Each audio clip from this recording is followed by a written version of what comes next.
Círculo Editorial Azteca presenta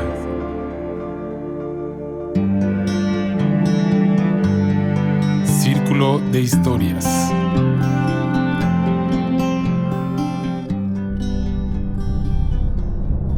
Las alas únicamente sostienen al que es ligero, pero solo la felicidad te hace ligero. Michael Ende.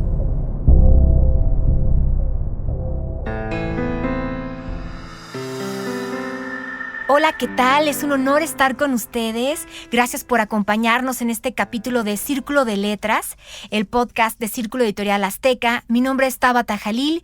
Yo tengo el gusto de charlar con un gran personaje, un gran escritor mexicano, Gabriel Rodríguez Lisiaga. ¿Cómo estás? Hola, bonito día. ¡Qué maravilla! Bien. Contentos también de estar aquí. Muchas gracias por la invitación. Y pues qué cosa más noble que hablar de literatura un ratito, ¿no? Exactamente. Y yo sí quiero señalar que, tú eres un autor cuya juventud no te ha impedido tener una amplia obra publicada. Entre ellos están tus libros de cuentos, Niños Tristes, Perros sin Nombre, Canta Herida. Has sido galardonado muchísimas veces. Es de verdad un honor platicar contigo. Has recibido, por ejemplo, el Premio Nacional de Cuento María Luisa Puga, el Premio Bellas Artes de Cuento de San Luis Potosí y el Premio Nacional de Cuento Agustín Yáñez de las novelas, ¿no? Entonces, por mencionar algunos. Y a ver, platícame un poquito porque estamos aquí reunidos para platicar de la literatura, de la escritura, pero también yo estoy convencida de que la lectura tiene un poder infinito. Y cuando leemos tenemos esta capacidad de transportarnos a donde querramos, ¿no? Y yo sé que tú eres experto en cuento, pero muchas veces este género como que lo hacen chiquito. Como que dicen, si no es novela, no cuenta. ¿Tú qué opinas de este género como el cuento? ¿Qué es para ti un cuento? Es muy interesante, porque en efecto el cuento tiene esta mala fama editorial de que no se vende, de que a la gente no le interesa leer historias breves o mínimas, ¿no? Que se decanta más por la novela, lo cual es una cosa, es mortificante esta creencia editorial que existe. Justo cuando creemos que esa barrera se rompió, no es cierto, ¿no? Te enfrentas con editoriales, a mí me está pasando justo ahora que trato de mandar ya editoriales en España y quieren novela, no les interesa tanto el cuento. Yo creo que un cuento, decía don Edmundo Valadez, su descripción de un cuento es quizá poco académica, pero exacta. Dice que un cuento se lee de una sentada y se recuerda para toda la vida. Yo creo que esa es una extraordinaria definición de un cuento. Un cuento es ponerle a una situación en la vida, a un conflicto, a una cuestión, ponerle un prisma de manera que esta situación se refleje en muchísimas caras, en todas las caras posibles, en todas las formas de narrarlo, y es labor del cuentista elegir con qué fracción de este reflejo de la realidad se siente más cómodo a la hora de escribirlo, ¿no? Yo sí creo que el género cuentístico sí devela completamente de qué pasta está hecho un autor, ¿no? O sea, una novela puede haber 500 páginas bien escritas y no pasa nada, pero en un cuento no puedes engañar al lector. El cuento inmediatamente lo recuerdas para siempre o se olvida, ¿no? Exacto, el cuento o te atrapa o lo dejas. Claro, o lo terminas y se te olvida, vaya. Exacto. Así que un buen cuento, una buena redacción nos puede hacer como un sello en el alma. Así que un cuento no es que sea más o menos que una novela, sino que es una estructura de redacción que sí nos permite ir directo al corazón, ¿no? Es donde realmente la pluma se conecta con el sentimiento y ahí los autores es donde hacen magia. O sea, hacer un cuento, yo, para mi gusto, diría que es más complicado que una novela, porque tienes que atrapar en cuestión de menos líneas y tienes que contar todo de una manera tan hermosa para que la gente no se distraiga. Hay una comparación, hay una metáfora visual que me fascina, que es como que un cuento es como un bolillo. Un bolillo, pues uno no agarra un bolillo y dice, este bolillo le falta más bolillo, ¿no? O sea, un bolillo es una pieza perfecta de creación que cumple su función alimenticia, pero nunca uno le pone pero un bolillo, no opina sobre un bolillo. Un cuento es un poco así, tiene que tener esta forma perfecta de que cuenta exactamente lo que tenía que contar, es concreto, es rotundo, no le sobra nada, no le quitarías nada, ¿no? Y además adentro tiene delicioso migajón. Exactamente. Y justo estamos hablando del cuento porque en esta ocasión vamos a tener un cuento especial de Michael Ende. Michael Ende fue un autor controversial, ¿verdad? Que tuvo una existencia complicada, difícil. A él le tocaron la Primera, la Segunda Guerra Mundial, ¿no? Y también tuvo esta experiencia de su padre que fue perseguido por Hitler y también él como que trató de encontrar en la redacción y en sus creaciones como una escapatoria, como un poquito de esperanza y un poquito de añoranza de que las cosas pueden ser diferentes, pero te tienes que dar cuenta de lo que te está rodeando, ¿no? Entonces Michael Ende pues tiene un recopilado en el espejo, donde hay como 30 textos distintos, que justamente son cuentos, basados también un poco e inspirados en las obras y las pinturas de su padre. Pero justamente se los contamos esto porque vamos a leer uno que le pusimos ahí como La ciudad del laberinto porque no tiene título. Pero a esto voy. Él reflejó un poquito de su vivencia, de su existencia y de su experiencia cuando empezó a redactar los cuentos. ¿A ti qué te mueve para escribir? A ti, Gabriel, ¿qué es lo que te motiva? ¿Cómo de repente te enfrentas a esta complicación de crear? ¿Cómo te inspiras? Mira, es padrísimo porque yo creo que uno como autor ve una nube y pues la nube existe, ¿no? La nube existe y se está moviendo milimétricamente, a pesar de que allá arriba son kilómetros, uno ve estos movimientos tenues y delicados de una nube, y como autor tiene esta curiosa egolatría de que uno puede describir a la nube mejor de lo que es. Esta idea de traducir al mundo en palabras, de que todo lo que nos rodea, sentimos y existe puede ser llevado a palabra escrita, pues es una misa mágica, ¿no? Hay algo ahí impresionante en creer que uno puede narrar la realidad mejor de lo que ya está compuesta. Esta necesidad que por un lado es ególatra, pero también es como, creo que es una de las cosas que mantienen a la humanidad, que la sostienen, es eso, la necesidad de traducir al mundo en palabras y de poder escribir al mundo mejor de lo que es. Yo no sé si lo he conseguido yo, pero he leído a muchos autores que te juro que sí lo consiguen. Es esta magia que tú haces para endulzar la realidad a través de lo fantástico. Porque quieras o no, por ejemplo, este cuento que al ratito vamos a escuchar, pues habla como de poner en contraste la realidad con lo fantástico. Pero como dices tú, los escritores tienen que tener esta sensibilidad espiritual como para llevar a imaginar al lector y engancharlo de tal manera que tú digas, ¡ah! Me dejó hasta un aprendizaje. Esto de verdad es fascinante. Yo sí quiero preguntarte algo porque actualmente estamos bombardeados con muchísima competencia digital e informativa. ¿A qué se enfrenta un escritor en el siglo XXI? Porque tú tienes competencia por todos lados. Sé que también eres publicista, ¿cierto? Sí. Ok, supongo que esto te ha ayudado como a mover un poco también tu creación, tu arte, tus textos, tus cuentos. Pero ¿a qué te enfrentas? Porque hacer un proceso creativo con tanta información y tanto bombardeo por todos lados, ¿cómo se le hace para ser artista en esta época? Está complicado. Bueno, soy publicista precisamente porque en este país y en el actual entorno es imposible vivir del arte, ¿no? La verdad es que si no tiene uno un oficio alterno, que también está bien tener un oficio alterno que pague que llene la alacena y al mismo tiempo pues cubrir el salario emocional, ¿no? Que me queda claro que a lo que vine al mundo es escribir, ¿no? Eso lo tengo muy, muy claro desde hace varios años. Sí estamos en una época muy vertiginosa donde, creo que por ejemplificar, el otra vez fui a una boda y me pasó ya que a la hora del bailongo eran tan pocos segundos de cada canción como en TikTok.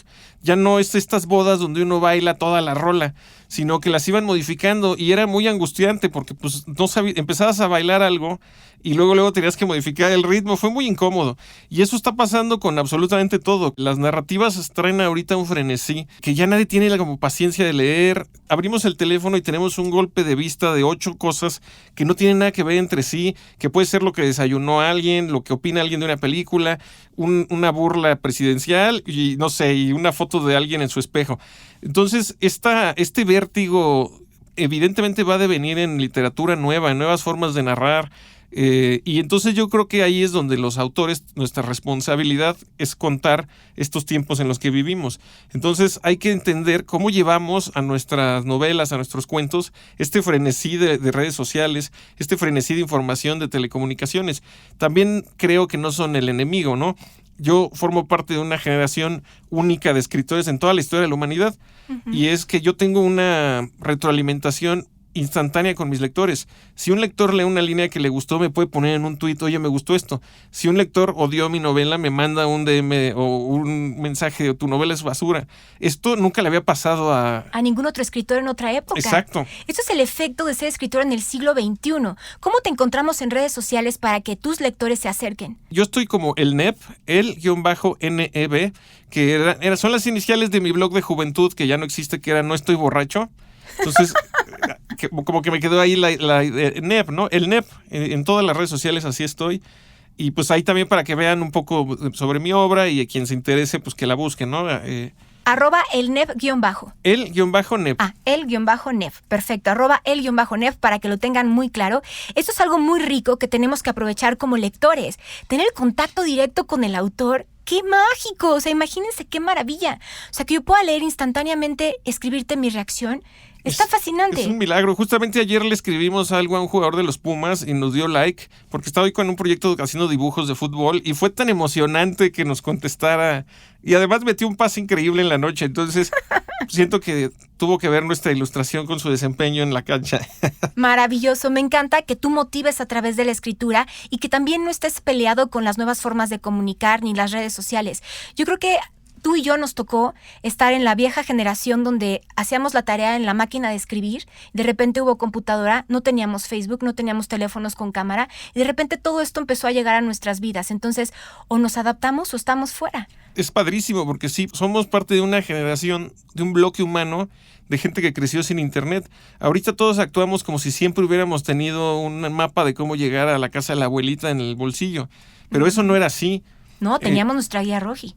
Justamente me estaba acordando, ¿te acuerdas que te invitaban a una fiesta? Había la guía roji de los papás y ¿te acuerdas que si te invitaban a una fiesta te hacían el croquis de cómo llegar? Exacto, exacto, te daban un mapita. Sí, venimos de una prehistoria que tenía muchos primores, ¿no? Yo por ejemplo, sí creo que algo de lo que me hizo ser escritor, yo grababa las caricaturas, las grababa en VHS.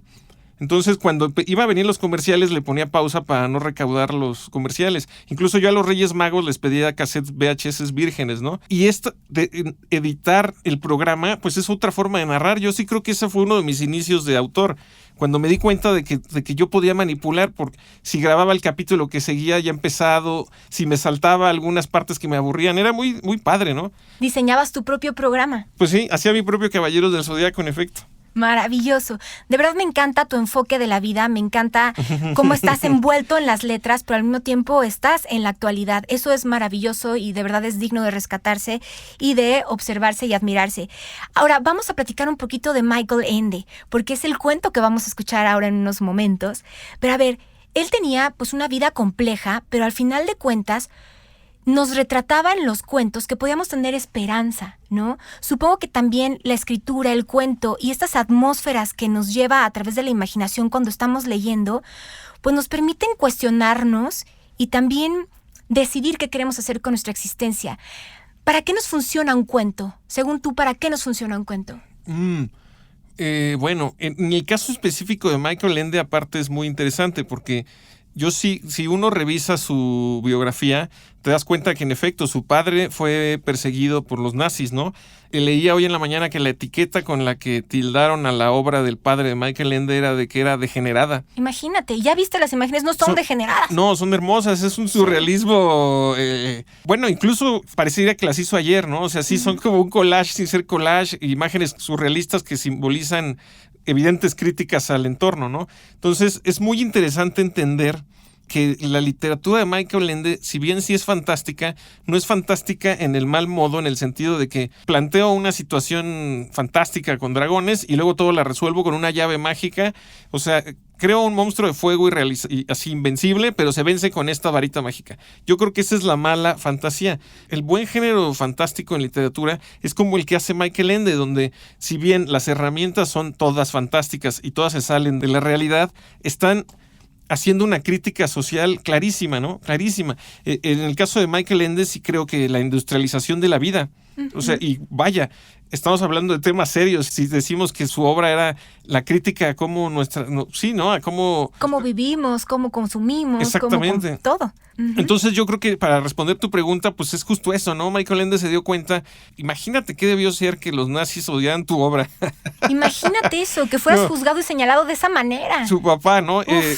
Entonces, sí. Es padrísimo porque pues deviene en esta obra interesantísima. El cuento que vamos a escuchar en un momento, además ya es de un Michael Ende muy, muy maduro, que ni siquiera diría yo que es infantil, porque sí es un hecho que Michael Ende escribió literatura fantástica para niños y para lectores en general. de cómo decirle a los adultos, ¿no? Pues adultos, bueno. O sea, lo puede consumir cualquier persona, el cuento de Michael Ende lo puede consumir cualquier persona, como tenemos este apego con cualquier tipo de textos, pero lo bonito de él es que recurre a la fantasía como para sanarse, pero al mismo tiempo hace un enlace sutil hacia la realidad. Y no te deja una como sensación de crudeza dolorosa, sino que te dice, ¡ay, me movió! Pero no te hace sentir mal, porque hay autores que son mucho más crudos y él podría ser demasiado crudo. Claro. Y él tiene esta sutileza de irnos llevando de la mano a momentos y a escenas fantásticas, pero como dices tú, no se solucionan con una llave mágica, sino se solucionan con la interpretación que tú le das apegado a tu realidad, ¿no? Exactamente, es que creo que le estamos dando al clavo de Michael Ende, porque eso pasa con toda su obra. También es importante mencionar lo que platicábamos un poco, ¿no? Que creo que todos los mexicanos que nacimos el siglo pasado leímos o Momo, La historia interminable. Exacto. Sí es un autor al que cuando nos preguntan sobre nuestros escritores o escritoras favoritos, realmente nunca sale Michael Ende, no es un autor tan citado, pero todos lo llevamos en el corazón. A todos nos sorprendió mucho, ya sea Momo. Yo me acuerdo que el detalle de que en la historia interminable las partes de la realidad tuvieran un color de tinta y las partes de fantasía otro, pues yo era un niñito que veías eso y no podías sino asombrarte e interesarte. Exacto. Y vuelvo a lo mismo, pues es un autor que tiene esa magia, ¿no? Que sí, que ni siquiera lo llamaría yo inicial, que no es como una literatura que te inicie, sino que es como un acompañante de vida, Michael Ende. Exactamente. Y qué maravilla porque él impuso estas cuestiones a nivel maravilloso en la literatura de hacer esta comparación de la realidad y lo fantástico, mezclar las tintas. O sea, era como algo muy novedoso para su época y que actualmente nos sigue sorprendiendo. Yo creo que esta es la magia de un verdadero cuento, de un verdadero texto hecho con el corazón y del poder que tiene un libro. Porque a lo mejor actualmente consumimos una cantidad infinita de contenidos, pero que caducan. En cambio, un libro, un cuento, bien hecho, te llega, te deja huella y permanece por la historia. ¿Estamos de acuerdo, no? De acuerdo, completamente. Vale. Se supone que la literatura tiene muchos papeles y tampoco me voy a poner yo aquí a decir cuáles son, pero creo que sí es hablar sobre las heridas, sobre lo que duele en uno mismo y tienes que meter la mano tanto en la herida de forma que le acabe doliendo a todos. Uh-huh. Es decir, que a todo mundo le haga sentido, ¿no? No pongo el ejemplo del dolor, pero no tiene que ser dolor, tiene que ser una comprensión de quiénes somos, dónde estamos, cuál es nuestra situación histórica, ¿no? Exacto. Muy bien, así que esto es una invitación de todo corazón a que, por favor, usemos el corazón. Uh-huh. Hay que sentir. Y la literatura nos permite desarrollar esta capacidad imaginativa, fantástica, pero también de sentimiento, de emociones y de cuestionarnos nuestro entorno, porque pues básicamente los cuentos son eso, un reflejo del autor que hace posible una historia, pero también que te lleve a ti a cuestionarte ciertas cosas. ¿Te parece si escuchamos el cuento? Sí, por favor. Venga, aquí lo tienen, disfrútenlo, gócenlo y ahorita regresamos.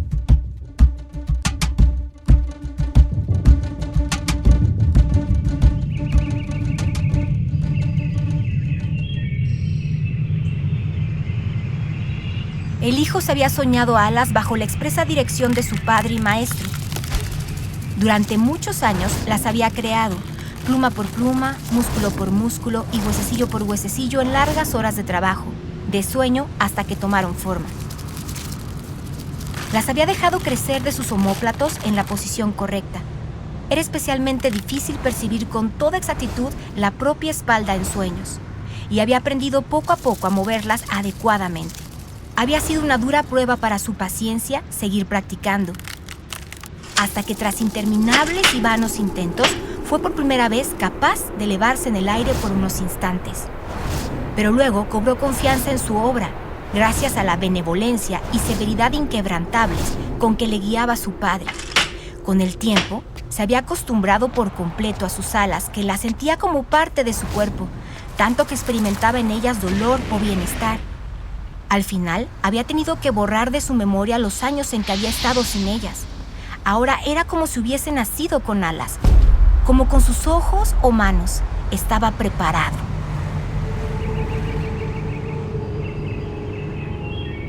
No estaba en absoluto prohibido abandonar la ciudad laberinto. Al contrario, quien lo lograba era mirado como un héroe, un bienaventurado, y su leyenda era contada durante mucho tiempo. Pero eso solo les estaba reservado a los dichosos. Las leyes a que estaban sometidos todos los habitantes del laberinto eran paradójicas, pero inmutables. Una de las más importantes decía: solo quien abandona el laberinto puede ser dichoso, pero solo quien es dichoso puede escapar de él. Pero los dichosos eran raros en los milenios. El que estaba dispuesto a intentarlo tenía que someterse antes a una prueba. Si no la superaba, no era castigado él, sino su maestro, y el castigo era duro y cruel. El rostro de su padre había permanecido muy serio cuando le dijo: esta clase de alas únicamente sostiene al que es ligero, pero solo hace ligero la felicidad. Después, había escudriñado largamente a su hijo y preguntado por fin: ¿eres feliz? Sí, padre, soy feliz, había sido su respuesta. Oh, si de eso se trataba, no había peligro alguno. Era tan feliz que creía poder volar incluso sin alas, pues amaba. Amaba con todo el fervor de su joven corazón. Amaba sin reservas y sin la sombra de una duda. Y sabía que su amor era correspondido de la misma manera incondicional. Sabía que la amada le esperaba, que al final del día, tras superar la prueba, iría a su habitación azul celeste. Entonces ella se echaría en sus brazos, ligera como un rayo de luna, y en ese abrazo infinito se elevarían sobre la ciudad, dejando atrás sus muros como un juguete arrinconado. Volarían sobre otras ciudades, sobre bosques y desiertos, montañas y mares, lejos y más lejos, hasta los confines del mundo. No llevaba sobre el cuerpo más que una red de pescador que arrastraba como una larga cola por las calles y callejas, los pasillos y habitaciones. Así lo quería el ceremonial en aquella última prueba decisiva. Estaba seguro de que la superaría, aunque no la conocía. Solo sabía que siempre se adecuaba por completo a la personalidad del candidato. De esta manera, ninguna prueba se parecía jamás a la de otro. Podía decirse que la prueba consistía precisamente en adivinar a través del autoconocimiento en qué consistía aquella. El único mandamiento severo al que podía atenerse decía que bajo ningún concepto debía entrar durante la duración de la prueba, es decir, antes de la puesta del sol, en la habitación azul celeste de la amada. En caso contrario, quedaría inmediatamente excluido de todo lo demás. Sonrió al pensar en la severidad casi furiosa con que su respetado y bondadoso padre le había comunicado este mandamiento. No sentía la más mínima tentación de quebrantarlo. Ahí no había peligro alguno para él. En ese aspecto estaba tranquilo. En el fondo, nunca había entendido bien todas aquellas historias en las que un mandamiento semejante hacía que alguien se sintiese precisamente impulsado a vulnerarlo. En su marcha por las desconcertantes calles y edificaciones de la ciudad laberinto, había pasado ya varias veces ante la construcción en forma de torre, en cuyo piso más alto, cerca del tejado, vivía la amada, y 2 veces incluso ante su puerta, sobre la que figuraba el número 401. Y él había pasado de largo, sin detenerse. Pero eso no podía ser la verdadera prueba. Había sido demasiado sencilla, excesivamente sencilla. A todas partes donde llegaba se encontraba con desdichados que le miraban o seguían con ojos admirados, nostálgicos o llenos de envidia. Conocía a muchos de ellos de antes, aunque tales encuentros no podían producirse nunca intencionadamente. En la ciudad laberinto, la situación y disposición de las casas y calles cambiaba ininterrumpidamente. Por eso, era imposible darse cita en ella. Cada encuentro sucedía casual o fatalmente según como se quisiera entender. Una vez, el hijo sintió que la red que arrastraba quedaba prendida y volvió sobre sus pasos. Bajo el arco de una puerta vio sentado a un mendigo cojo que enganchaba una de sus muletas en las mallas de la red. «¿Qué haces?», le preguntó. «Ten piedad», contestó el mendigo con voz ronca. «A ti no te pesará, pero a mí me aliviará mucho. Tú eres un hombre dichoso y escaparás del laberinto, pero yo permaneceré aquí para siempre, porque nunca seré feliz. Por eso te pido que te lleves una pequeña parte al menos de mi desdicha. Así participaré un poco en tu evasión. Eso me daría consuelo». Los dichosos raramente son duros de corazón, tienden a la compasión y dejan participar a otros de su abundancia. «Está bien», dijo el hijo. «Me alegra poder hacerte un favor con tan poco». Ya en la siguiente esquina se encontró con una madre angustiada, vestida con harapos, acompañada de 3 niños hambrientos. «Supongo que no nos negarás a nosotros», dijo llena de odio, «lo que concediste a aquel».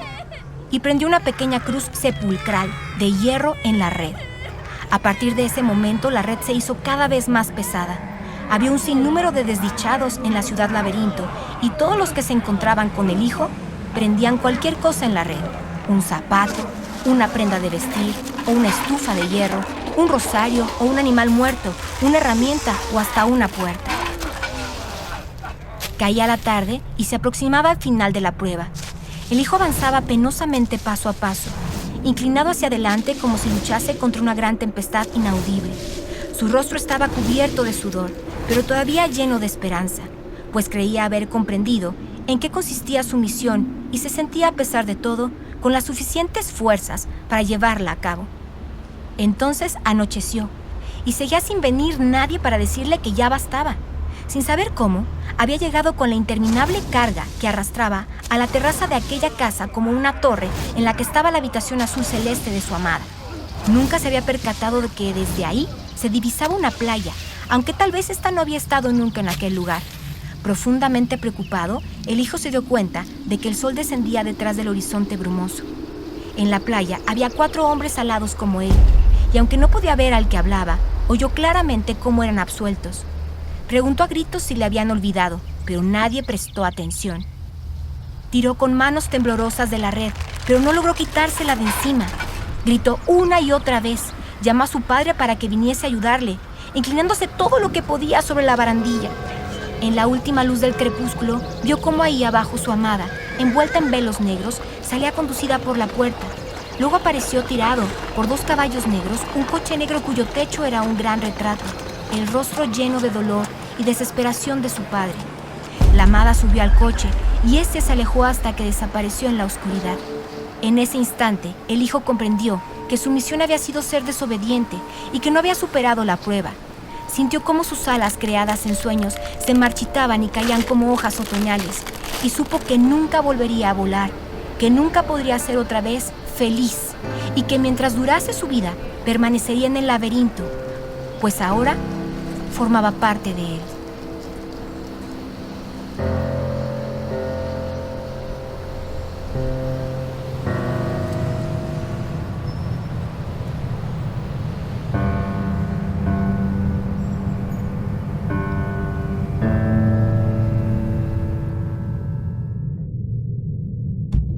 ¿Qué tal, Gabriel? ¿Cómo sentiste este cuento?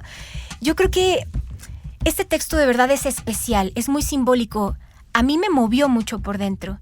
Hasta el final, cuando se hace una cita exacta de ¿por qué no te pusiste a cuestionarte cuál era la verdadera prueba, ¿no? ¿Por qué no te atreviste a desobedecer? Esto es una enseñanza muy poderosa, fuerte. Y yo creo que Michael Ende busca una manera sencilla de comunicarla, ¿no? Como de, hello, mira. Bueno, es un cuento, a mí me gustó porque creo que es un cuento que no esconde sus simbolismos, ¿no? De pronto uno se enfrenta con literaturas demasiado crípticas y es como que cada quien se haga bolas. Yo aquí lo siento clarísimo, la anécdota es muy sencilla, ¿no? Es un personaje que a partir de imaginar que posee alas, las empieza a poseer de manera real. Tiene como esta necesidad de volar por un ser amado, ¿no? Como para alcanzar, pues sí, como acceder a este amor idílico. Y luego la gente se le empieza a trepar. Exactamente. La gente se le trepa y no consigue alzar este vuelo, que es un vuelo imaginativo, es un vuelo con unas alas imaginadas, ¿no? Que además el padre es el que le dice, no, sí tienes alas, y entonces se crean las plumas y se crean los músculos de las alas. Y yo creo que es muy claro, es esta idea de... me parece que el mensaje del cuento es tal cual, ¿no? No dejes que las cargas de los demás te impidan alcanzar las fantasías imaginativas que tengas, las metas que te pongas, aunque estén planteadas desde la imaginación. Exactamente, y también es algo muy sutil que te invita a tener esta capacidad creadora más desarrollada, o sea, que nos atrevamos a imaginar. A mí también este cuento me dejó como nosotros somos seres humanos que tenemos este potencial de imaginar, de buscar un espacio ideal para poder empoderarte y lograr tus objetivos. Entonces muchas veces no recurrimos a él, muchas veces creemos que la fantasía y la imaginación no te van a dar realidad, pero yo creo que la fantasía y la imaginación te pueden transportar a tal grado de empoderamiento que tú puedas concluir y lograr lo que estás buscando. No sé si me explique. Sí. ¿Qué tan importante, por ejemplo, a ti como escritor, es que un cuento te lleve a tener más inteligencia emocional? porque este cuento nos invita a eso, Claro. a que seas inteligente emocionalmente y reconozcas que ahí estaba la amada, que instintivamente en el cuento, como te lo dicen, nunca te encuentras con la misma persona todo el tiempo porque siempre está cambiando, es la ciudad laberinto, y siempre se la encontraba, nunca la quiso ver, nunca la quiso visitar, y él estaba enajenado con que su misión era pues salir volando, pero no reconoció las señales. ¿No? ¿Qué tan importante es dejarnos llevar por la fantasía para mejorar nuestra inteligencia emocional a través de los cuentos? Pues bueno, además en el contexto mexicano en el que estamos, pues nada más nos queda la fantasía, ¿no? Ay, pues sí, pero es un buen recurso que igual nos puede ayudar pues a mantenernos más frescos, más estables y más ecuánimes, ¿no? Pues yo te puedo asegurar que yo creo que, o sea, en serio, para la clave de la felicidad es justo no amargarse, como en efecto, tener estas escapadas fantásticas que evadir la realidad es hermoso, ¿no? Y se consigue soñando, leyendo y viendo películas. Son extraordinarias formas de ausentarse del mundo. Y hablando del cuento, ¿no? A este hombre al lado se le empiezan a trepar. Es que ni siquiera se le trepa a la gente, le ponen cosas. Exacto. Como, pues si ya vas a llevar, llévate también esta muleta y llévate también claro. ¿sí? Al final creo que hasta una puerta le cuelgan, ¿no? Lo cual es... Por eso insisto en que los símbolos del cuento son clarísimos. Una puerta, un acceso, impide que nuestro personaje vuele.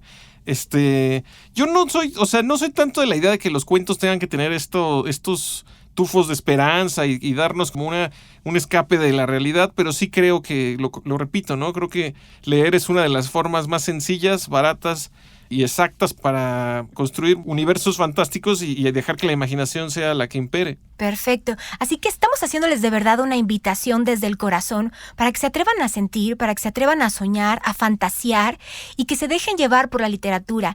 Me comentabas que tienes una novela nueva. A ver, platícame un poquito de esto.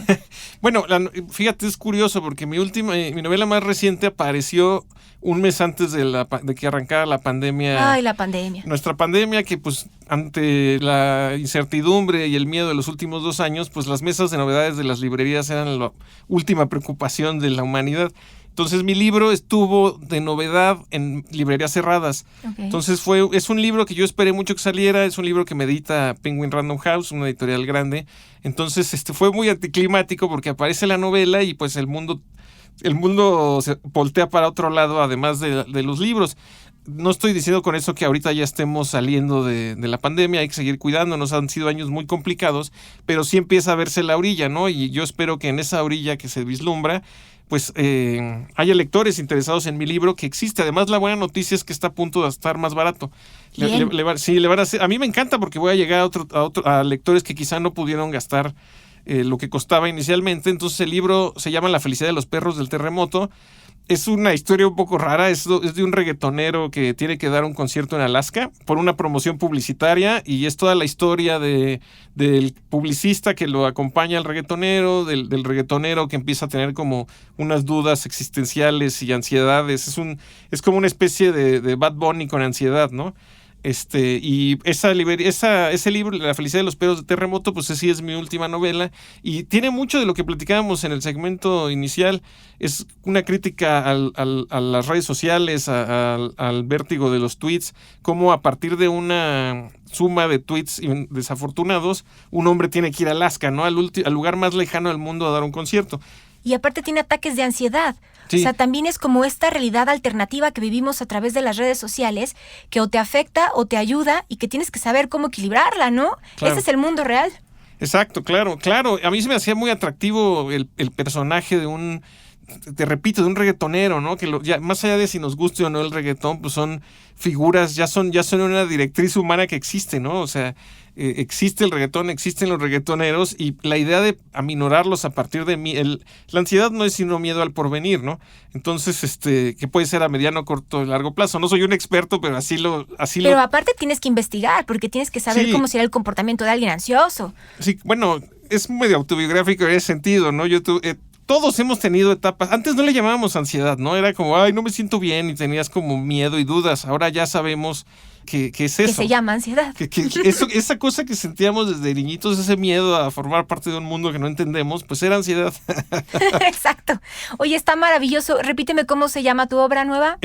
La de ahora. Sí, La felicidad de los perros del terremoto. Perfecto, La felicidad de los perros del terremoto. Sí, se consigue en venta en línea sin ningún inconveniente. Excelente. Y posiblemente a partir del precio nuevo haya una segunda entrega ahora sí en librerías abiertas, gracias a Dios. Maravilloso. De verdad, síganlo, por favor, sigan a Gabriel, @el_nev, así está en sus redes sociales. Consumamos libros, consumamos cultura y atrevámonos a transportarnos con la magia de las letras. Ese es el asunto, ¿no? Y pues, de verdad, muchas gracias. Se me hace corto el espacio porque hablar de Michael Ende podrían ser horas y horas, pero yo creo que rescatamos lo más trascendental y creo que lo importante es leer y acercarnos al encanto que tienen los libros, ¿no? Aprender a consumir aquello que es un libro, un cuento, una novela, que te puede dejar huella y te puede transformar. Y que si lo vuelves a leer años después, te vuelva a dejar alguna alegoría, alguna enseñanza, ¿no? Sí, yo no sé si en los actuales planes de estudios dejen Momo y La historia interminable y El espejo en el espejo. Ojalá y sí, porque sí creo que fueron libros que nos acompañaron y que no hemos reflexionado en lo importantes que fueron. Sí creo que son atisbos a literaturas muy, muy emocionantes. Yo me auno a tu comentario. Le pido a la gente, a quien quiera que nos esté oyendo, que lea. No hay nada más bonito que leer. La única regla que llevo siguiendo toda mi vida es leer el triple de lo que escribo, ¿no?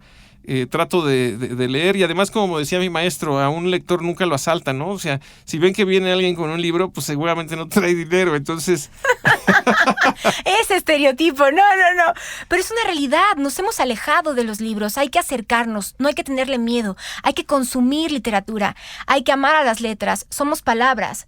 Somos escenarios, somos imaginación, somos fantasía y también estamos apegados a la realidad. No quiere decir que una persona que lea es una persona que evade lo que está pasando en la existencia, sino que es una persona que le gusta tener puntos comparativos y hacerse de atmósferas más nutridas para enfrentar nuestro mundo, ¿no?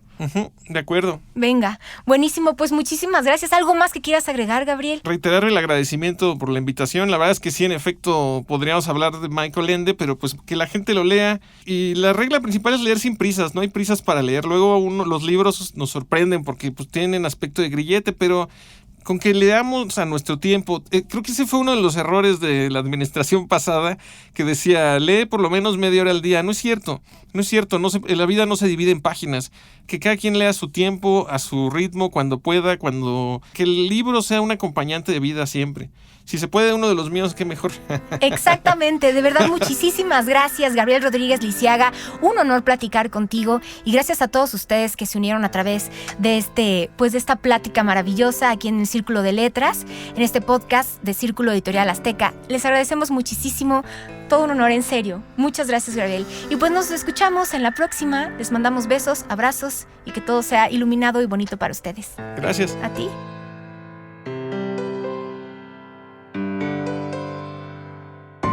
Círculo Editorial Azteca presentó